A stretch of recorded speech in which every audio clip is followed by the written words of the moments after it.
భారతదేశంలో ఒక రకమైన తీవ్రవాదం, వాళ్ళని తీవ్రవాదులు అనడానికి వీల్లేదు. పర్యావరణవేత్తలు, సామాజికవేత్తలు, ప్రజా హక్కుల వేదికలు, పౌర హక్కుల వేదికలు ఇట్లాంటి వాళ్ళు ఉంటారు. వీళ్ళు ఈశాన్యంలోని వాళ్ళని ఎలా రెచ్చగొడతారు, కాశ్మీర్లోని వాళ్ళని ఎట్లా రెచ్చగొడతారు, మీకు ప్రత్యేక ప్రతిపత్తి ఉండాలి, మీ దగ్గరికి ఎవడు రాకూడదు, మీరు దూరంగా ఉండాలి, వాళ్ళెవడు మీ కల్చర్ నాశనం చేయడానికి. సాధారణంగా మన కల్చర్ నాశనం చేయబోతున్నాడు ఎవడో వచ్చంటే ఎవడైనా వద్దంటాం కదా.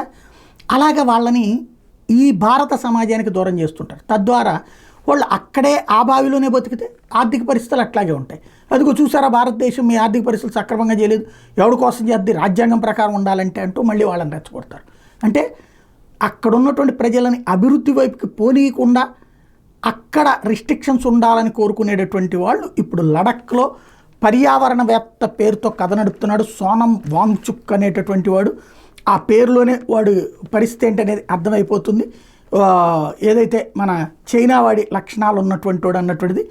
వీడేం చేస్తున్నాడంటే లడఖ్ని ప్రత్యేక ప్రతిపత్తి కాదు, దానికి విడిగా ఉంచాల్సిందే అన్నటువంటి కోణం. అంటే అక్కడికి ఎవరిని రానికుండా ఆర్టికల్ 370 తరహాలో ఎవరిని రానియకుండా ఉంచాల్సిందే అన్నటువంటిది అక్కడ ప్రజలు రెచ్చగొడుతున్నాడు. ఈశాన్య రాష్ట్రాలు కూడా ఇట్లాంటి రెచ్చగొడుతున్నారు. అక్కడ ఉన్నటువంటి గిరిజనులు వీటికి మోసపోతున్నారు.